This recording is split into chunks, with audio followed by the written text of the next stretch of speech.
In the quiet corners of history, beyond the clang of muskets and the thunder of marching boots, lie the softest echoes of the past. They are found not in official records or in the annals of battle, but in ink-stained parchment, folded gently by trembling hands. This is a story of such pages of letters sent and never received, of hopes that crossed mountains and rivers, and of love that endured through absence, silence, and war.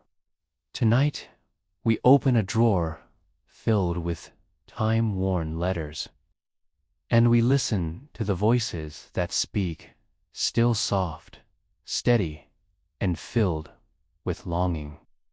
Set during the Napoleonic Era, this narrative unfolds in candlelit drawing rooms and muddy encampments where lovers dreamed across distance. Let your breath slow. Let the weight of the present fall away. This is Whispers Through the Paper, love letters of the Napoleonic Era. The candle flickered as though uncertain, its golden light dancing across the uneven grain of the oak writing desk. Outside, the soft hum of crickets trembled beneath the silence of Bourg-en-Bresse, a town hushed by the weight of war's anticipation. The clock tower had just tolled 10. Each chime echoed through the empty streets and seemed to mark not the passage of time, but the passage of peace. Inside a modest stone house just off the Rue de la Grenette, Lieutenant Etienne Moreau sat hunched over a sheet of parchment, his shadow long and slanted behind him.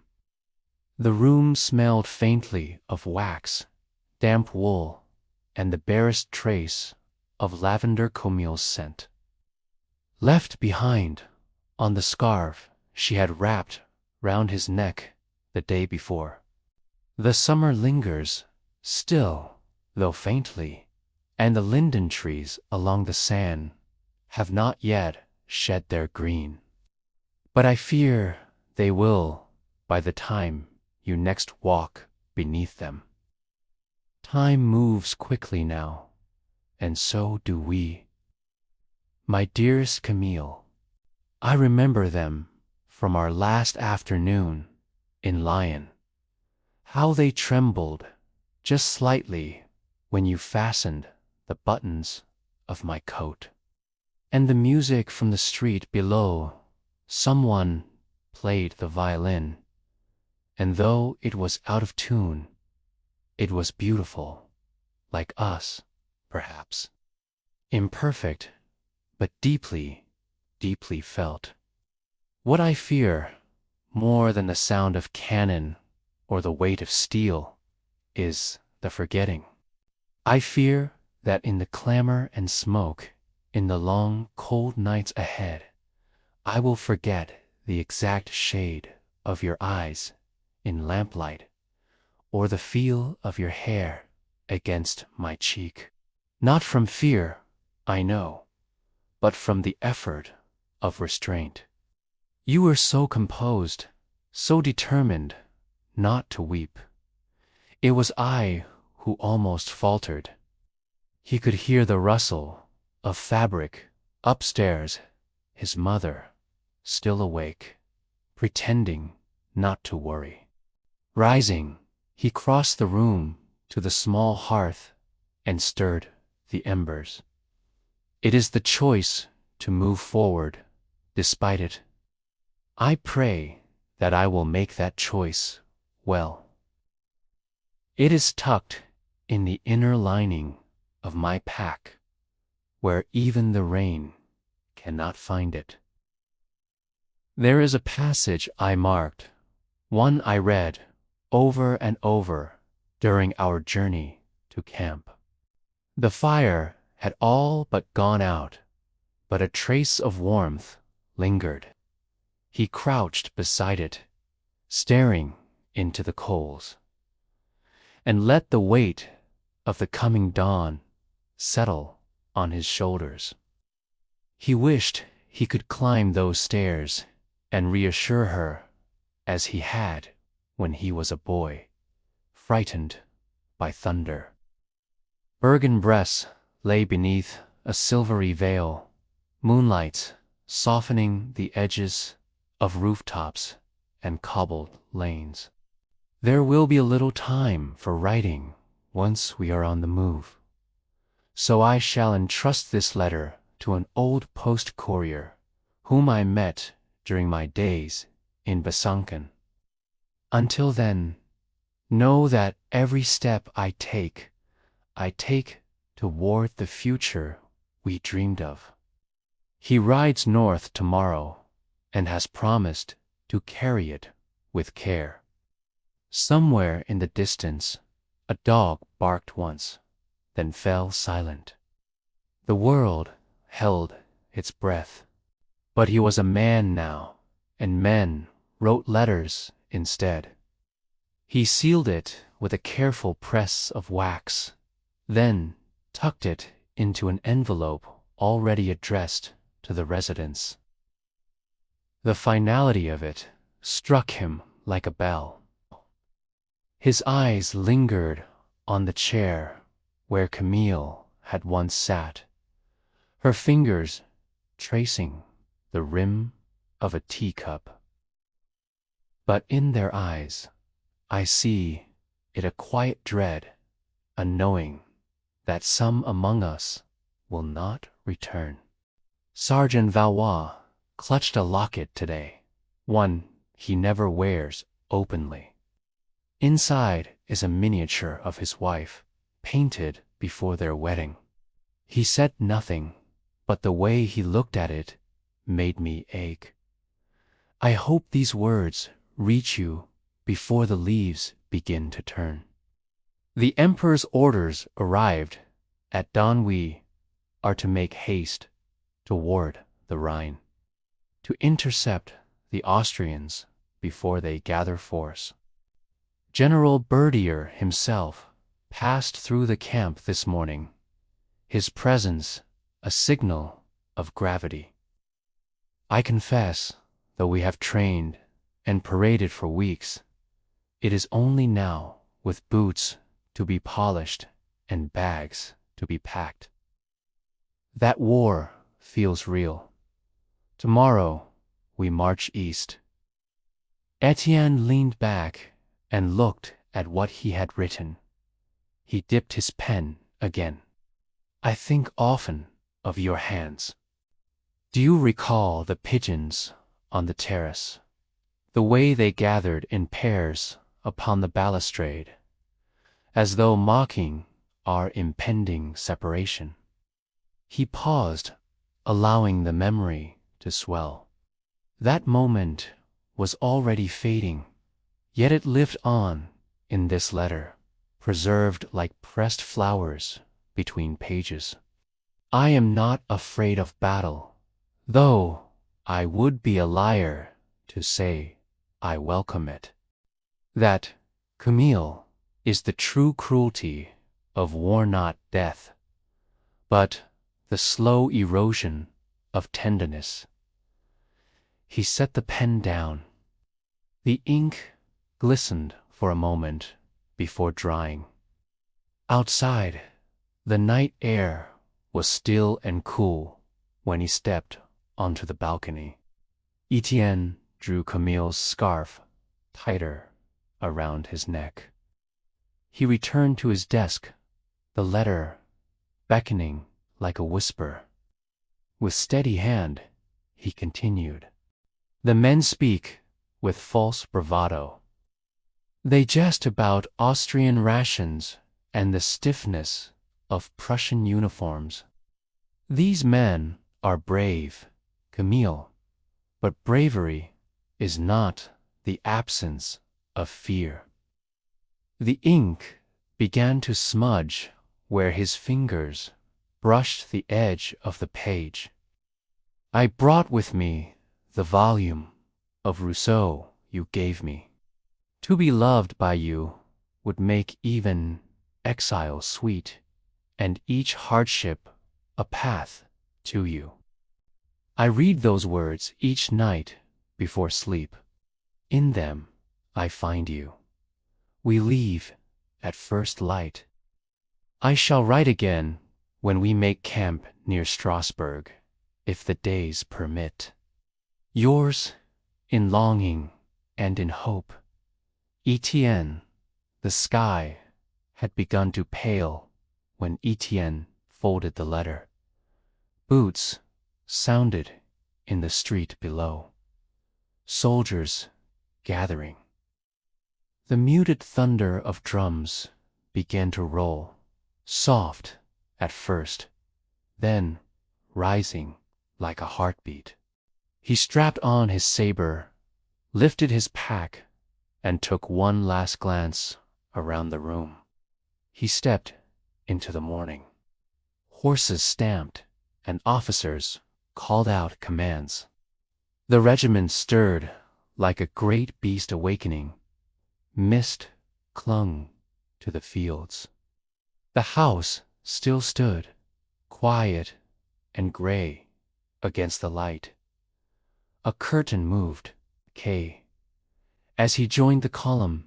Etienne turned once, and then they were marching eastward, toward the Rhine, toward war, toward the uncertain chapters of love written on distant battlefields. Behind him, on a wooden table still warm with candlelight, lay a letter, a whisper through the paper. October 18th, 1805, the wind cut across the Danube plains like a drawn blade. It whistled through canvas tents and rustled the brittle grasses that bent in reverence to the coming frost. Dawn was still hours away, but the sky had begun its slow transformation from black to iron, and eventually to the ashen pale of morning in autumn. Lieutenant Etienne Moreau lay awake beneath his greatcoat, eyes fixed on the trembling fabric of his tent ceiling. The candle beside him had long since died, and only the distant glow of campfires cast halos against the pitch of night. Around him, the steady rhythm of sleeping men's snores, sighs. The occasional muttered name rose and fell like the breath of the encampment itself. But here, in this valley between Munderkingden and Ulm, there was only cold and waiting. The Austrians were not far. Skirmishes had flared at the edges of Vision Scouts, had returned bloodied. One never returned at all. It had been 23 days since they left Bergen-Bresse. In that time, he had crossed the Rhine near Strasbourg, marched through forests of beech and fir, endured relentless rain and aching silence. Letters from home arrived only sporadically, carried by exhausted couriers who had braved muddy roads and ambushes to deliver them. Death, once an abstraction, now had a voice. It spoke in powder and screams. Camille's last words had arrived 6 days ago. The linden trees have turned gold, Etienne. They wait for you, as do I. He repeated them now, quietly, mouthing them like prayer. He carried it everywhere, a wooden box no larger than a Bible, carved with a faded fleur-de-lis. Inside, ink, quills, parchment, a bundle of Camille's letters wrapped in a blue ribbon. okay? And a miniature of her in watercolor, done by a traveling artist last spring. Her sleeves were rolled to the elbows, and the scent of rosemary and lemon drifted on the wind. As he approached, she dipped a cloth into the basin and reached for his face. The hills rise around us like gray sentinels, and the river moves slowly below. We are told the Austrians are near their wagons and drums heard at dusk, their horses leaving prints in the frost. The Danube was near, its vast ribbon of water gleaming during the day beneath low-hanging clouds. I sleep fully clothed, with my greatcoat wrapped about me and my boots tucked beneath my blanket so they will not freeze.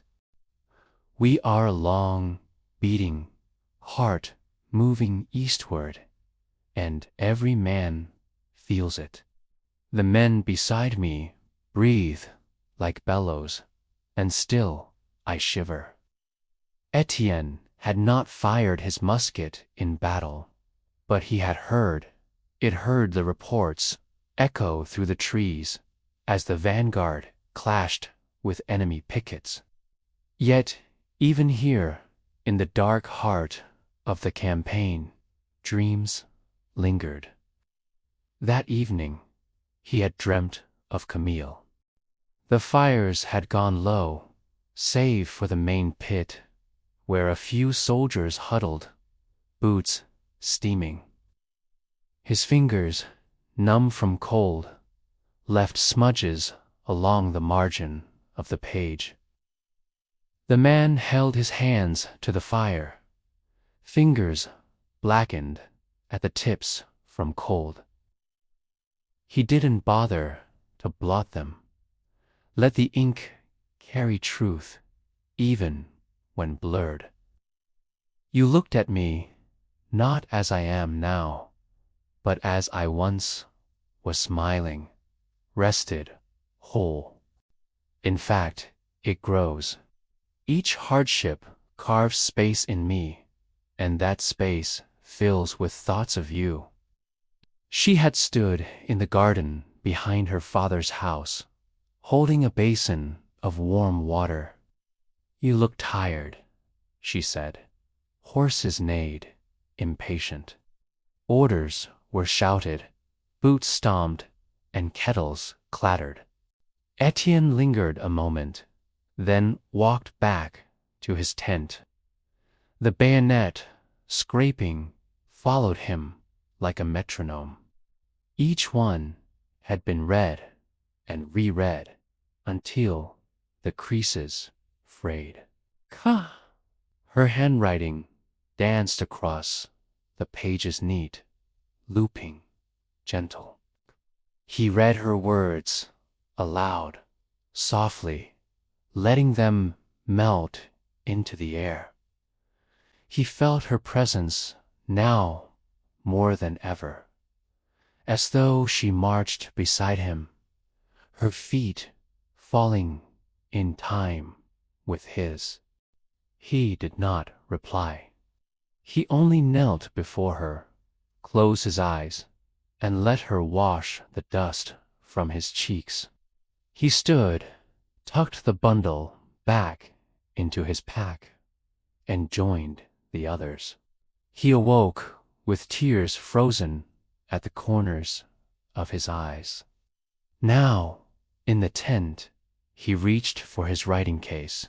He unfolded the paper and began to write. Outside, the wind moaned again. He glanced at the small pocket watch Camille had given him, the casing now dented from a fall on the rocky path to Tuttlingen. They were cold, and I held them until they warmed. Even in sleep, I cannot let you suffer alone. My beloved Camille, the nights grow colder now.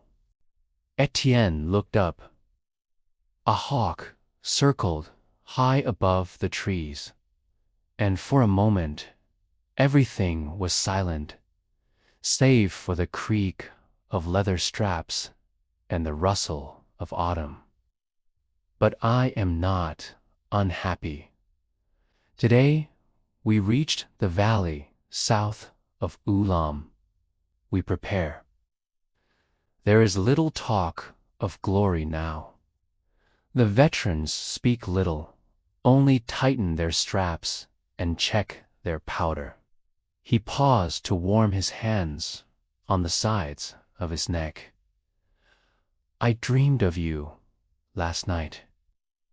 In this dream, you stood with the sun behind you in your garden. Camille, you must know this. My love for you is not diminished by distance or fear. He tucked the letter halfway into the case, then pulled his coat tighter. It was nearly 5. He rose and stepped into the pale pre-dawn. The camp shimmered with hoarfrost. Canvas tents stood like rows of gravestones, their edges rimmed in white. Etienne walked past them, nodding to a corporal who returned his greeting with a silent look. Further on, Sergeant Valois stood sharpening a bayonet.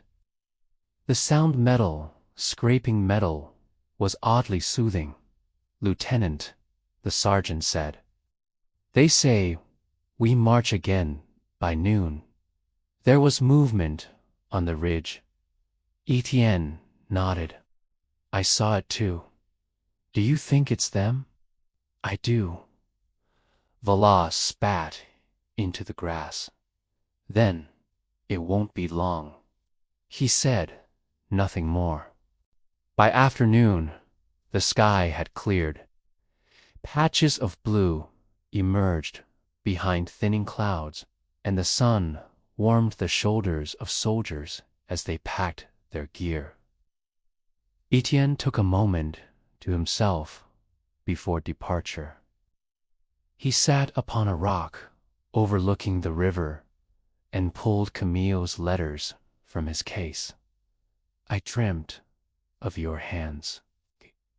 He closed his eyes. How strange, he thought, that in war, love becomes sharper. The column began to move.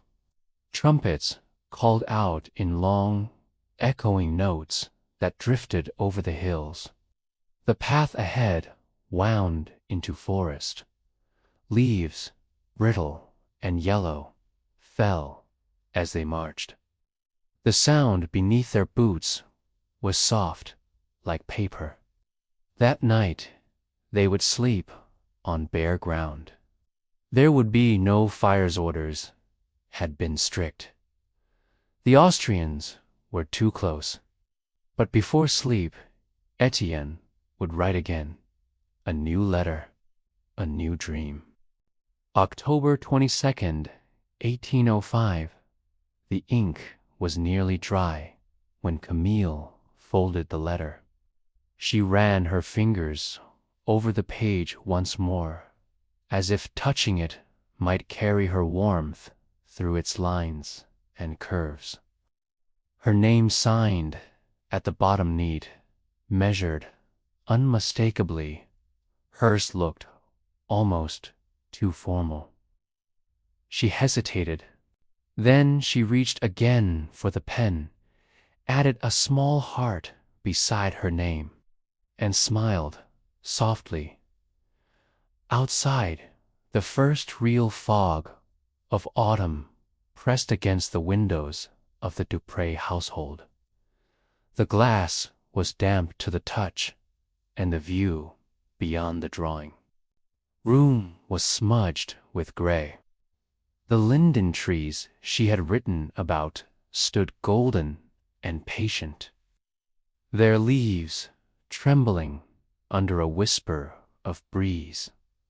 Camille sat at her writing desk, a place once reserved for idle sketches and thank you notes, now a vessel for longing.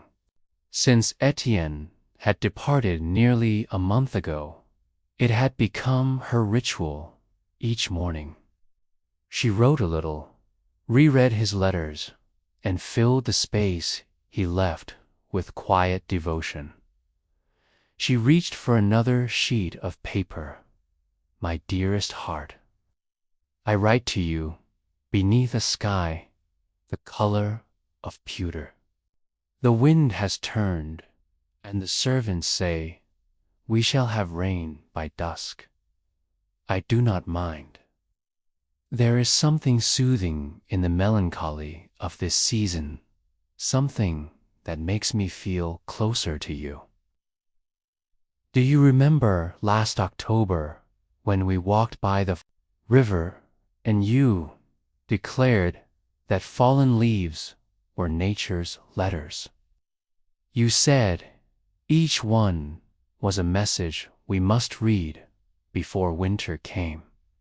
I am reading them now. I carry your last letter with me always. I have read it so often that I know whole phrases by heart.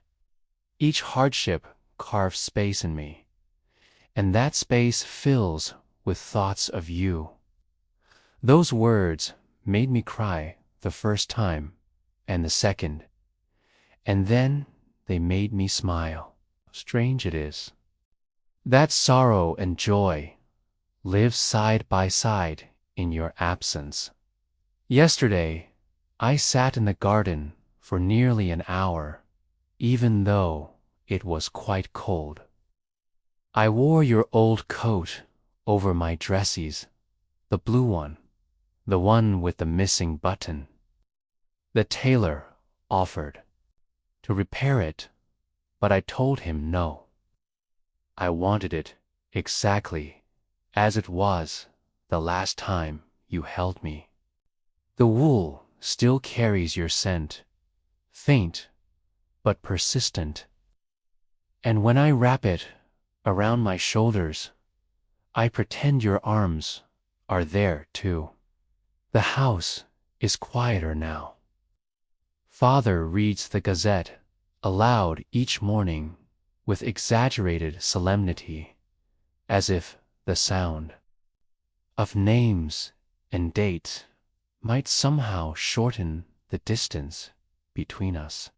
Mother has taken to knitting again, though she never finishes a piece. I suspect it is the motion of her hands that comforts her more than the garments they might make. I have become something of a recluse, I fear. Invitations arrive, of course, and friends call, but I rarely go. They ask after you, always. They mean well, but I find myself bristling at their pity, their cheerfulness. It feels like an intrusion. I do not want to speak of you in past tense, or in polite tones. I want to say your name loudly, to insist upon your nearness, even from afar at night. I light the lamp beside my bed and let it burn until dawn. I know it is wasteful, but I sleep better knowing there is light. I imagine it like a lighthouse, perhaps shining for you, somewhere in the fog. I wonder if you ever think of Lion when you close your eyes. Do you remember the painting in my room, the one of the sea at night? I looked at it yesterday and realized the waves are not blue at all, but many shades of green and gray. It made me think of how we see things differently depending on how we feel. That, perhaps, is the only truth I trust these days. Our feelings shape the world as surely as any hand. Camille stood and stretched. Her joints ached slightly in the cold. She crossed the drawing room to where a fire sputtered in the grate and added to logs. Sparks rose like fireflies, and the warmth returned in slow waves. She sat beside the hearth and closed her eyes. In the quiet, she could almost hear Etienne's footsteps in the corridor. She imagined the jingle of his belt buckle, the soft creak of the floorboards. Memory played tricks, yes, but she welcomed them. She returned to her writing, "My beloved. The garden misses you. The roses have given up their bloom, but the jasmine by the gate remains stubborn and fragrant. A robin has made its nest in the yew hedge, and I check it each day. It is a comfort, in a strange way, to see new life begin while we are surrounded by so much talk of death.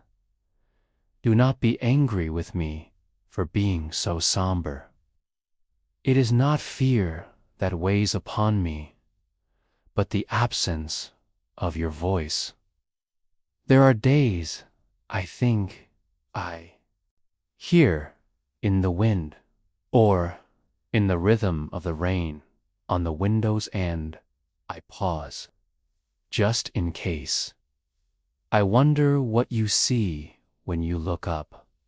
Do the stars still shine where you are? Do you remember the constellation we claimed as our own? I still look for it each night. It is comforting to know that no matter how far you march, we share the same sky. I imagine you now, bent over your paper, your brow furrowed in thought. I wish I could wrap you in blankets, brew you tea, read to you until you fell asleep. But since I cannot, I send these pages as a poor substitute. Know this, Etienne. I am with you in each footstep, in each breath. I walk beside you in the snow and wait with you in the shadows. You are not alone. With all that I am. Camille, she placed the letter beside the first. There would be more. She wrote every few days, even when she had nothing new to say. The postmaster said it helped morale that soldiers cherished every envelope. Her thoughts wandered again to the moment he departed, the way his fingers slipped from hers as the train of officers mounted their horses. The tears she refused to shed then now came freely, but when she wept, she did so not in despair, but in faith.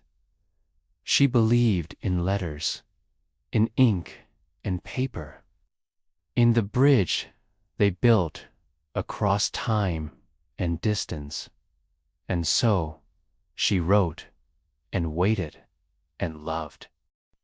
November 9th, 1805. It began with a knock. 3 soft raps on the front door. Not loud, not urgent, but different, measured, hesitant. She stood still for a moment, waiting to hear the knock again, unsure whether she'd imagined it. Then it came. One more knock. Final, decided. She crossed the floor slowly. Not Etienne. Her hands, usually sure and steady, trembled as she unlatched the door. A soldier stood in the gray morning light. Toe. She did not speak. She walked quietly into the drawing room, her footsteps silent on the rug. The letter trembled slightly in her hand. He only extended his hand, and in it letter, the seal unbroken, the script unmistakable. Young, pale, soaked from the drizzle. His uniform bore the familiar insignia of the 45e, d'Infanterie de Ligne. No words passed between them at first. To Mademoiselle Camille, he did not need to say it. She knew, these are words I hoped you would never have to read. The rain began to fall harder as she closed the door. She sat. Plant roses in the spring, walk by the river, speak my name aloud. For a long time, she simply looked at the envelope. Etienne's handwriting was firm, upright. She traced each line of ink with her fingertip, whispering his name under her breath. Only when the clock struck 9 did she break the seal. She read it a third time, aloud, this time, her voice low and steady, even as her hands trembled. The stars were strange and bright, and the wind came off the Danube like a warning. A sound that filled the room and still left it feeling empty. I tried to imagine the look in your eyes, the sound of your voice, the warmth of your hand. Memory, they say, fades, but not mine. Mine grew sharper with distance. You were never far from me, not even once.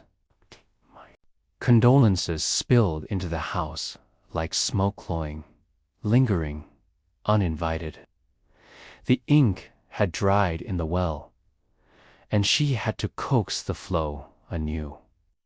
Her hand hovered over the page, unsure of whom she was writing to.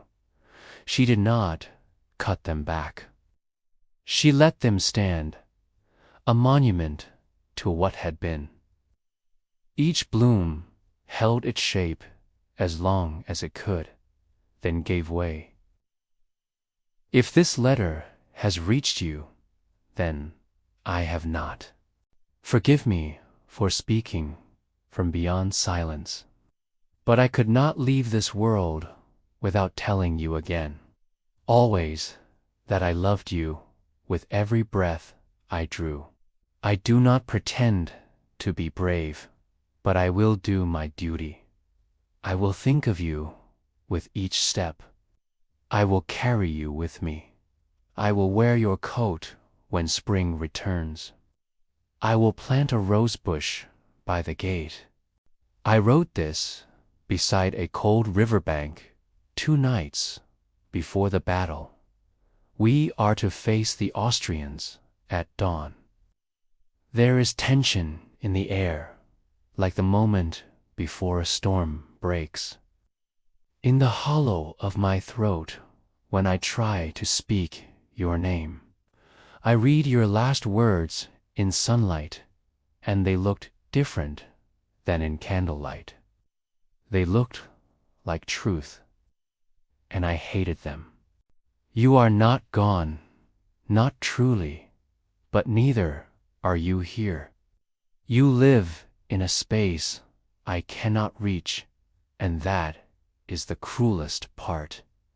Do not mourn me, my love, or if you must, mourn gently. Let the tears fall, and then let the sunlight return.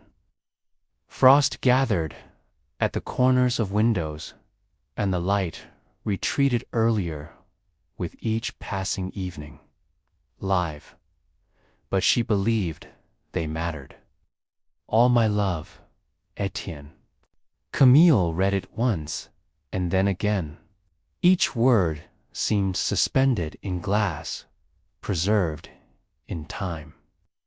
She wept, not the sobs of despair, not yet, but the quiet, aching weeping of someone who has been cleaved in two.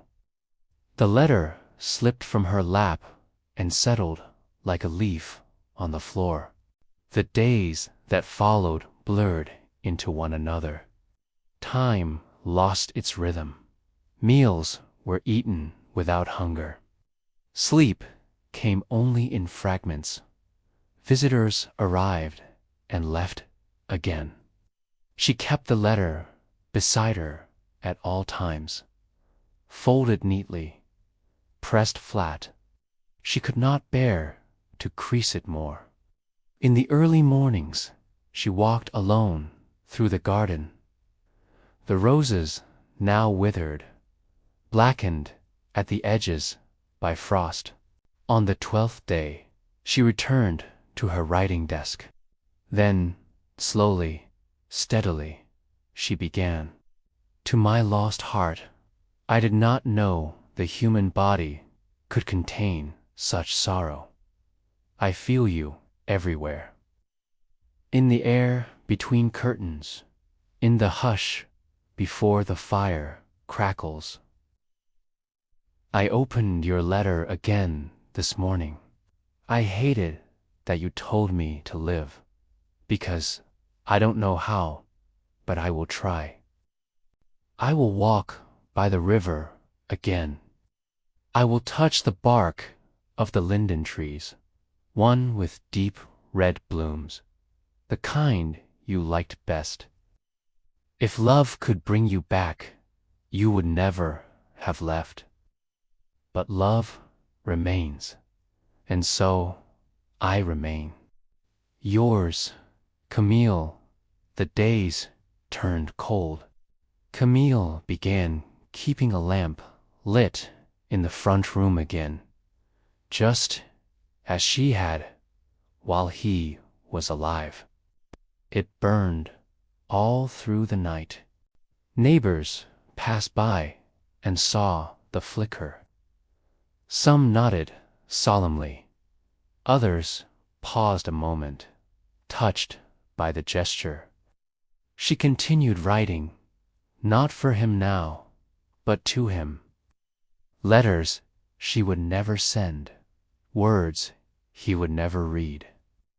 And each morning she folded one page, placed it in the drawer beside his last letter, and closed it gently.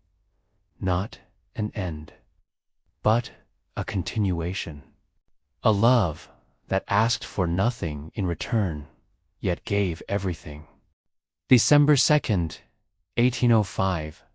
The drawer was full now. Neatly stacked, tied with ribbon, each letter bore Camille's looping hand across envelopes that would never be addressed. No stamps, no wax seals, just names and dates, and sometimes single words on the flap like dream or Sunday light. She no longer wrote every morning. Instead, she wrote when she needed to breathe. Others were entire narratives, retellings of memories so vivid they almost reanimated the air around her. She imagined Etienne sitting across from her, a steaming cup of coffee between them, his eyes focused as he listened, as he once had. Some pages were just a few lines. One letter began, "Today I passed the bakery where we once stood in the snow, waiting for bread. The baker's daughter still braids her hair the same way." Each one a room she had wandered into with her thoughts, then closed the door behind her. A small box, carved from olive wood, tucked behind old books and patterns. Inside, folded tightly and tied with black thread, was a letter in Etienne's hand. Another ended simply, "If you could see the sky tonight, you would forgive everything." The letters waited like unopened windows. One afternoon, while arranging her drawers, Camille found something she had not expected. The paper was worn at the creases, as though carried often. It was addressed only with her name. She sat by the window, opened the box, and unfolded the page with trembling fingers. "That I wanted more than anything to return. Not in the company of others, not even in our quietest hours. Camille, I would wake with the ache of it. That image your face bathed in the glow of a hearth. Your hair unbound was the only thing that calmed me in the thunder of marching boots." She folded it again with reverence and placed it with the others, not with the letters he had sent, but with the ones she never did. It belonged among those fragments of unfinished conversations. There are things I have never said, not because I did not want to, but because I could not find a breath for them. So I write them now, not knowing if you will ever read these lines. The rose bush by the gate, planted weeks ago in his memory, now stood bare, its branches stark and reaching. She placed the candle in the center of the soil and watched its flame waver. Footprints vanished quickly behind her as she walked to the chapel each Sunday. She carried one of Etienne's scarves tucked beneath her coat, not for warmth, but for memory. There were nights before we left for when I dreamed not of war, but of you sitting alone by the fire. I fear the silence that will follow me if I fall, not for myself, but for you. Do not let it take you. If you hear my name carried on the wind, or see the sky bruise with dusk, know that I am with you. Slipped into pews, between candles, beneath flower vases. She never signed them, but part of her hoped someone, somewhere, would read them and understand. Always yours, she wrote. Etienne, she pressed the letter to her lips. The rose bush by the gate had survived the frost.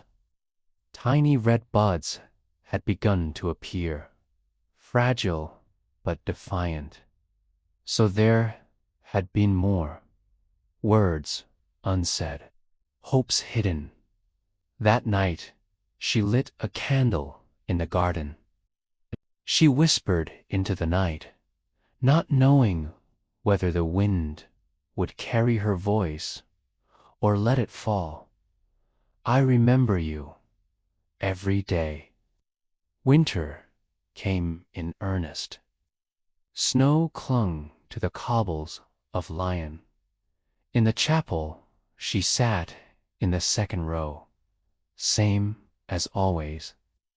But now she did not pray. On the backs of hymn sheets, on the margins of bulletins, on scraps she tore from her own notebook, words that never found a voice, but they needed to live. Today, the bells rang too quickly. I wonder if you would have noticed. I made your favorite soup and set 2 bowls. Then I put one away. I saw a swallow in December. A mistake, surely. But perhaps it was you. She left some of the letters behind. That love, even silent, could still echo. By January, she had filled a second drawer. Her mother asked about it once. Camille only said, "They're letters for the air." And her mother, understanding in a way only women who had waited and lost could, nodded and did not ask again. On the first day of spring, Camille stood in the garden beneath the awakening linden trees. She knelt and pressed a folded page into the earth, a new letter, one of many. She did not need to send it. The world would carry it anyway. The wind, the soil, the bloom of the roses, they would remember. And so would she, always. And so the letters end. Not with declarations, but with echoes, with pages folded and tucked away, with ink that has faded, but words that still linger. Perhaps they were written to preserve the soul of a moment, to carry the unbearable weight of longing into something light enough to hold. With love that was once spoken aloud and now lives quietly in the folds of memory. Perhaps these letters were never meant for delivery.